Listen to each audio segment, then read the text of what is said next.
Hello and welcome back everyone to Last Level Press. I'm Mr. Black, and apparently I need to clear the air regarding Robocraft, the game around which one of the most popular series I've ever run here on the channel once revolved, and which I really thoroughly enjoyed during its run. I've actually not played the game almost at all since my last episode released several months ago with the game, until recently, very recently in fact, after I discontinued the series following my disapproval of certain decisions made by the developers FreeJam, which I'll explain in due time momentarily. Contrary to popular belief, my hiatus from the game was not at all caused by the rebalance update, which I criticized rather heavily during the last episode.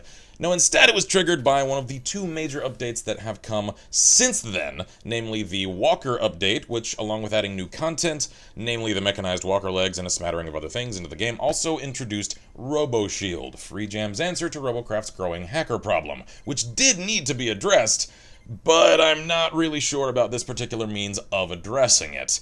And RoboShield is a bit of a double-edged sword, I'm afraid. Kind of a deceptive name for what is actually a third-party program called Easy Anti-Cheat. Let's see if I can actually pronounce it correctly. A rather woefully inefficient, unreliable, and inconsistent anti-cheat program, which the Walker update required players to install, else they could not access the game at all. Never mind the fact that some of those players who do not want to play the game with this installed have also already donated to FreeJam, kind of compounding their sort of leverage in the requests to not need to use it. I wouldn't mind this so much if it were not for the fact that EAC is one of the least reliable programs for its purpose, with hackers continually present within the game despite its implementation.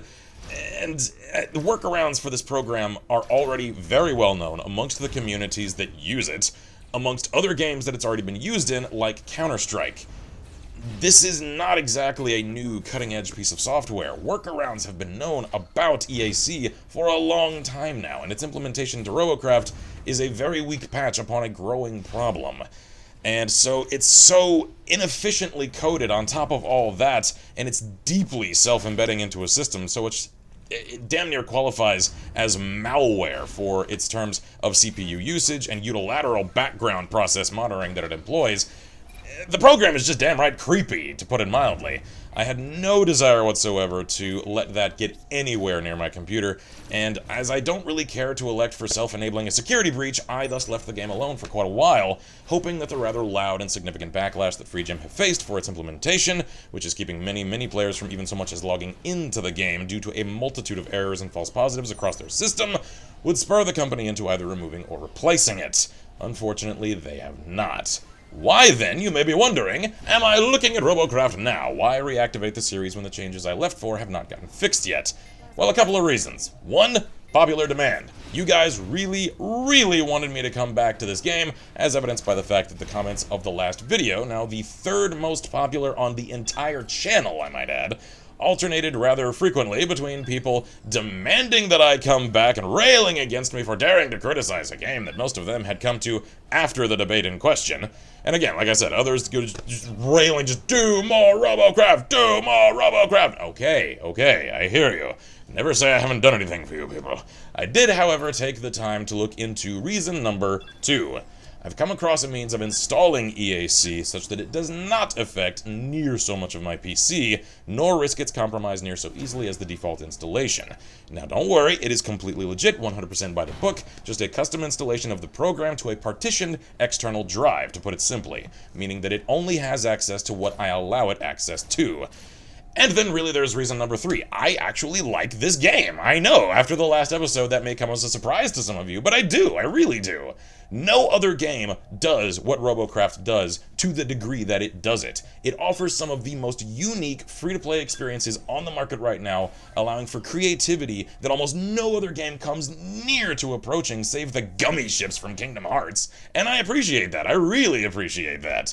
So, I know I've been harsh on the game, but I would be remiss as a critic to go easy on a game and on a company that I know are capable of so much more than they've already accomplished if they just correct their path a little bit. I've said this before with regard to other games, and it bears repeating here. I'm a proponent, when it's prudent and relevant, of tough love, of coming down on those, even those I like, when they've done wrong or when they've stepped out of line. Does that mean that I despise them or the game for having made a couple of mistakes? No, hell no. I wouldn't care so much if I did. I just blow them off and never touch the damn game again.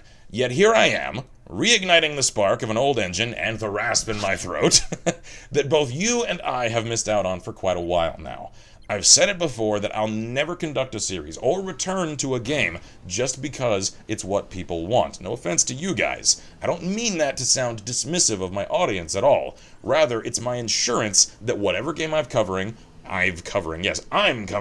whatever content I'm producing, I am 100% personally behind. I want to do it. I'm not just faking or forcing it for the sake of views, because that's not what I'm about. It's not just doing what I can for views just because it's what people want to see. I feel that's disingenuous. It also leads to mediocre content, as I don't really throw all of my energy and my dedication into the recording, the editing, and the upload, and all the description, and everything that goes into producing it, into it. I'm always happy when what I want and what my audience wants coincide, but out of respect for you guys as much as for myself, I will only cover the things that I genuinely want to myself. As paradoxical as that may sound, I just don't believe in releasing content that I don't want to create, that I can't be proud of, and so I hope you guys can understand that, and thus understand why I did wait a little while to come back to this game, but I'm now going to do so, and I'm going to try to blend sort of my new ideas for the series with the usual series standard in terms of format and editing that I established before. Now, I'm going to leave this episode here, rather short, I know, now that I've caught everyone up to speed regarding the state of this series and my reasoning behind its hiatus and subsequent revival, and record another more proper episode in my usual format with the real-time commentary layered over, rather than this one, which, as you can probably tell from me looking back and forth all the time, I'm reading from a pre-written outline. And I will be recording and uploading that very soon to cover the new Tank Treads update to the game, which I actually quite like. And yes, finally, Tank Treads, they are a thing. They've been very long in coming, as I understand it, and a great deal of balance and physics fixes were added into the game along with that same update, which I actually quite like. I've played a little bit recently to get my hands upon the updates made to the game recently, and I like it. So I'll cover that in a bit more detail very soon. So I'll be returning to the series standard of showing off a new replica build with each entry into the series as well.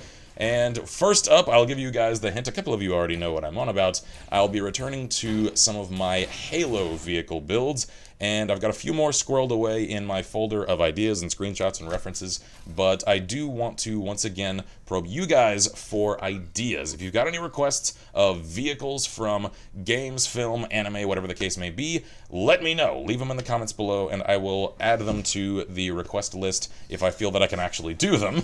And again, I can't promise I will be able to honor every single request, but I will definitely try to go out of my way to do the ones that are the most interesting and that I do feel that I can actually accomplish. So thank you guys for joining me for this particular episode, short though it is, here on Last Level Press. Again, I will be returning to Robocraft very, very soon. I am Mr. Black, and as always, I wish you all good gaming and Godspeed.